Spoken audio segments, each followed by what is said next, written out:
Olá pessoal, meu nome é Fábio Henrique, eu sou professor titular de Química e Fertilidade do Solo da UFESA, Universidade Federal Rural do Semiárido. Seja bem-vindo ao meu canal e hoje nós estamos aqui para conversar com vocês a respeito da dinâmica de formas de fósforo no solo.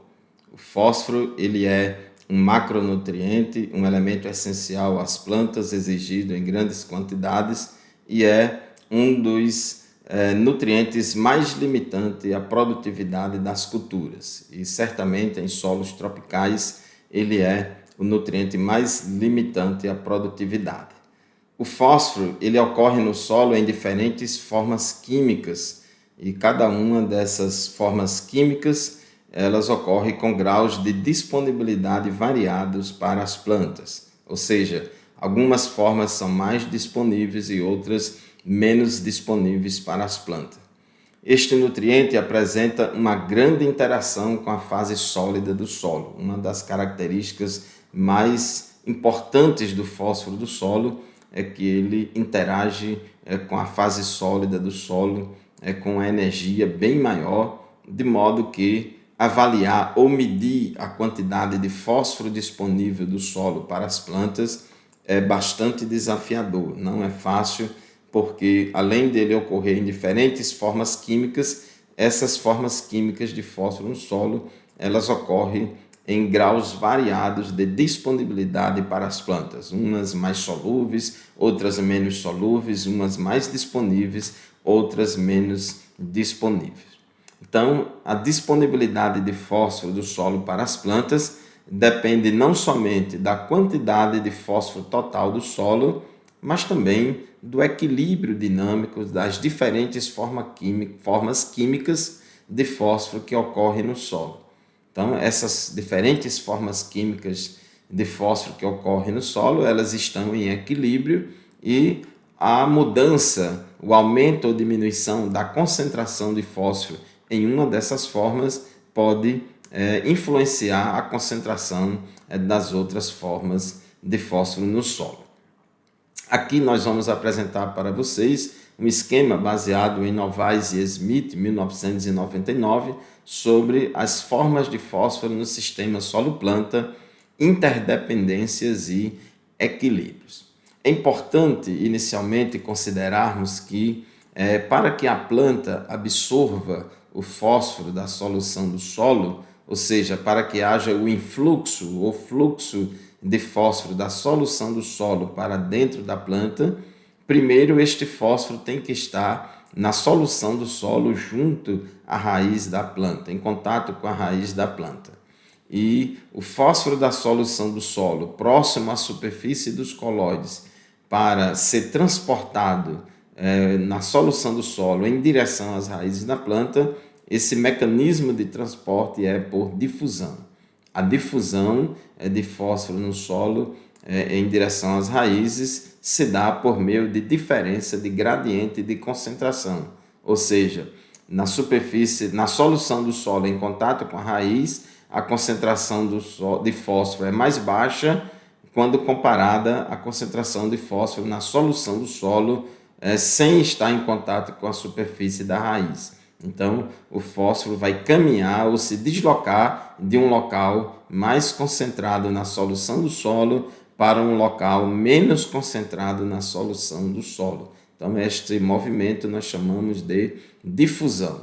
Vários fatores influenciam a difusão de fósforo no solo, embora a gente saiba que esse movimento, esse deslocamento de fósforo na solução do solo é muito lento. O fósforo é um elemento químico pouco móvel no solo. Ele tem baixíssima mobilidade na solução do solo. Ele permanece basicamente no local onde ele é aplicado no solo. Em um outro vídeo, posteriormente, vamos estudar aqui a respeito dos fatores que influenciam a difusão de fósforo no solo. Mas, por enquanto, é importante nós entendermos que o fósforo da solução do solo, para ser absorvido pela planta, ele deverá se deslocar na solução do solo por difusão até a superfície das raízes. Esse movimento de fósforo de dentro da raiz, da parte não viva da raiz, ou seja, do apoplasto para a solução do solo, é chamado de efluxo. Esse fósforo que está na fitomassa ou na matéria seca das plantas, seja na matéria seca da parte aérea ou na matéria seca das raízes, se constitui aí um fósforo orgânico.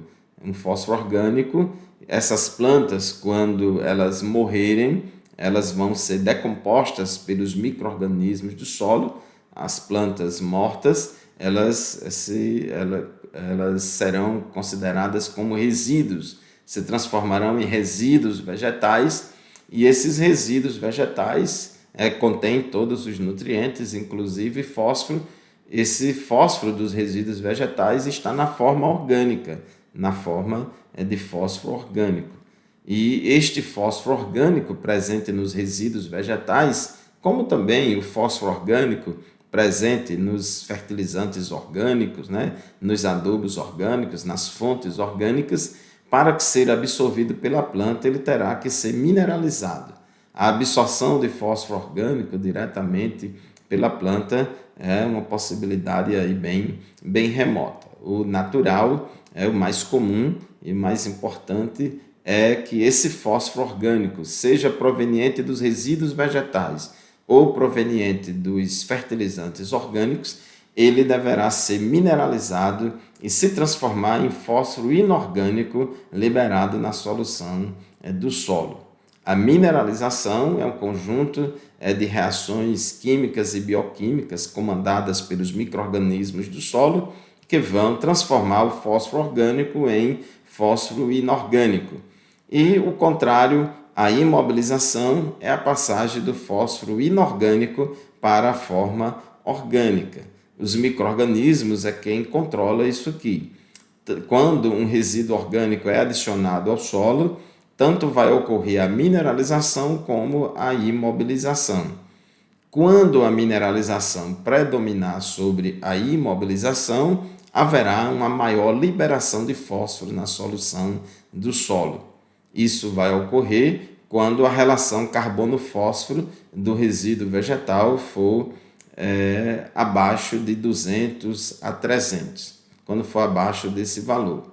Todavia, quando o resíduo vegetal ou adubo orgânico tiver alta relação CP, tiver alta relação carbono-fósforo, ou seja, um resíduo vegetal pobre em fósforo, o que vai acontecer é que a imobilização de fósforo pelos micro-organismos do solo vai predominar sobre a mineralização e pode, com isso, diminuir bastante a concentração de fósforo na solução e, assim, diminuir a absorção de fósforo pela planta. Outra fonte de fósforo para as plantas é o fósforo proveniente de fontes minerais, seja de adubos fosfatados solúveis ou de fosfato natural ou pó de rocha fosfática. Os fosfatos naturais, eles têm fósforo na forma de apatita, fosfato tricálcico de baixa solubilidade, que para dissolver precisa não somente de água, mas de acidez, para solubilizar e liberar fósforo na solução do solo. Os fosfatos solúveis presentes nos adubos fosfatados, muito usados na agricultura, como superfosfato simples, superfosfato triplo, eles ocorrem na forma de fosfato monocálcico e o MAP na forma de fosfato monoamônico. Também são fontes minerais que, ao serem aplicadas no solo via adubação, irão solubilizar e liberar fósforo para a solução do solo. A retrogradação é a precipitação de fósforo da solução do solo com o cálcio, formando uma espécie de apatita amorfa, fosfato tricálcico amorfo. Isso só ocorre quando nós aplicamos fontes solúveis de fósforo em solos com pH elevado, bastante alcalino e rico em cálcio. Então, em solos ricos em cálcio com pH bastante alcalino, uma boa parte do fósforo aplicado ao solo como fertilizante forma fosfato tricálcico na forma precipitada, é o que nós chamamos de retrogradação. Esse fósforo da solução do solo, ele está na forma de fósforo inorgânico, na forma de H2PO4-, principalmente, mas se o pH for um pouco maior, alguma parte dele está na forma de HPO4-2-.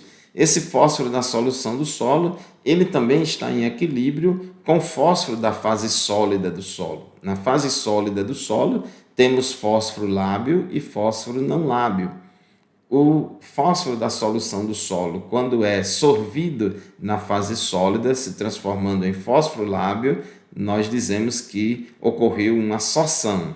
Então, a sorção é o conjunto das reações químicas de adsorção mais precipitação responsáveis por tirar o excesso de fósforo da solução do solo e guardá-lo na fase sólida do solo, na forma lábil.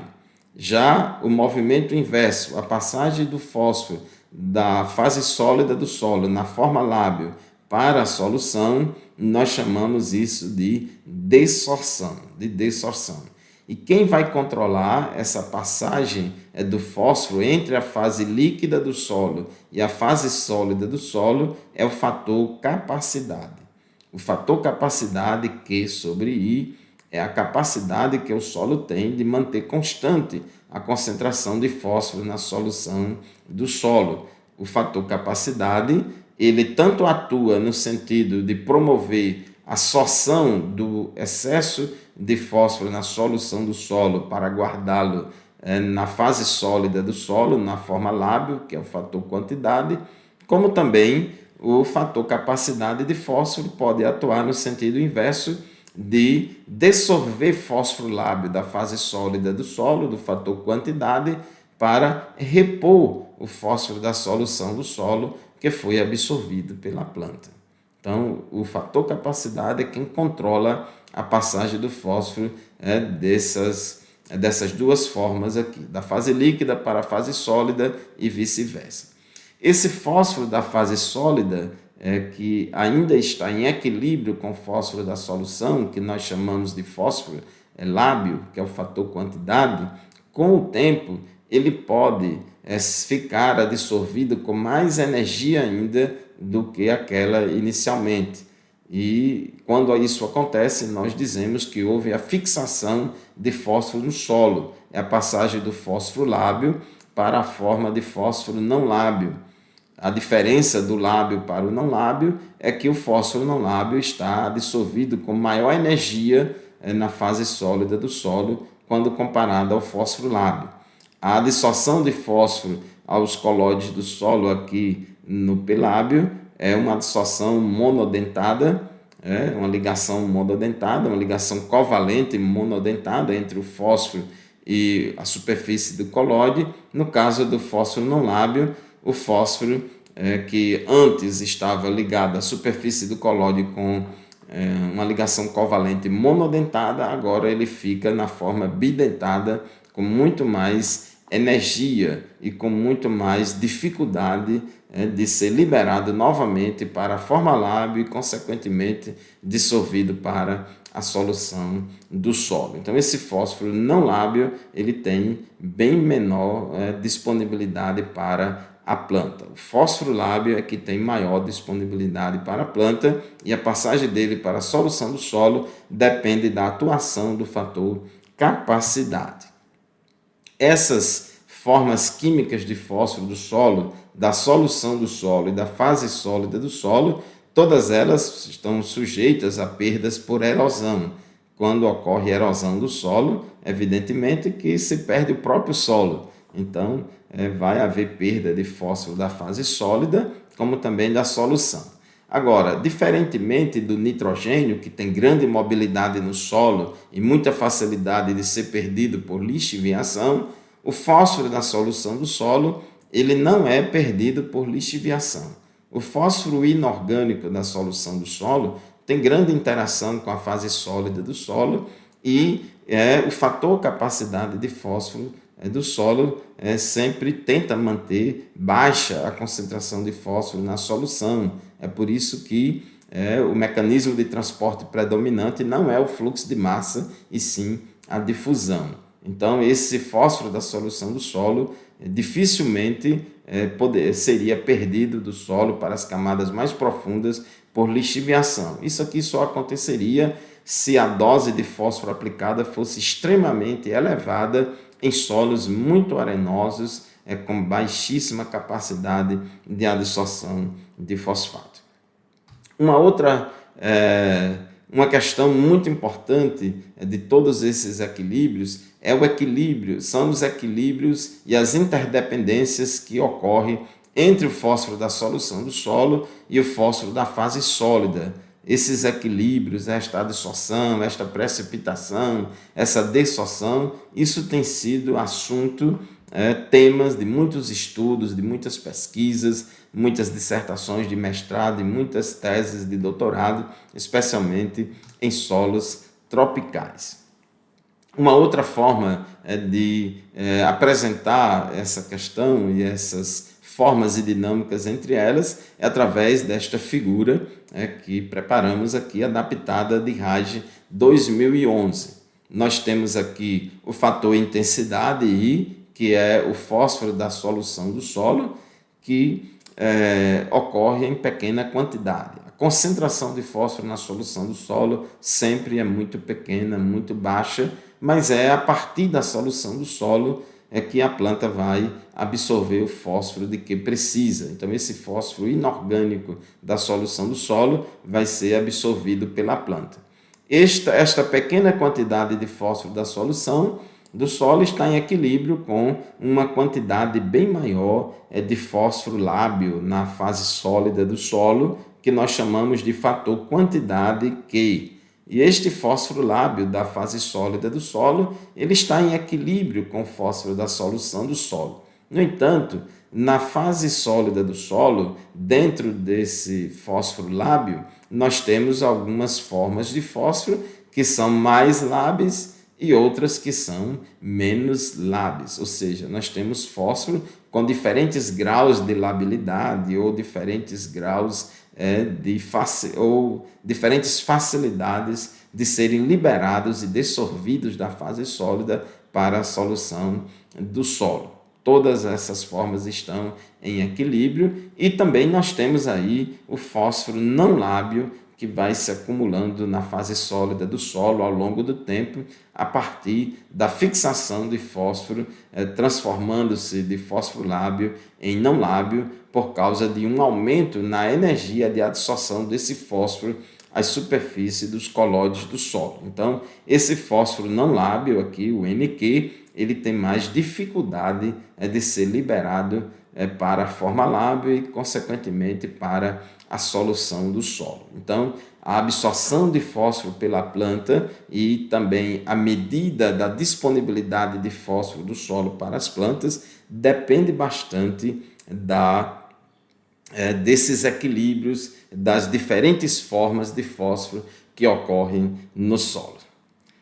Se você gostou deste vídeo, curta este vídeo, comente, deixe aqui o seu comentário, compartilhe este vídeo com pessoas interessadas no assunto e se inscreva no nosso canal para que você possa acompanhar mais conteúdos como esse da área de Química do Solo, Fertilidade do Solo e Nutrição de Plantas. Muito obrigado por assistir este vídeo e continue conosco nos acompanhando e até o próximo vídeo.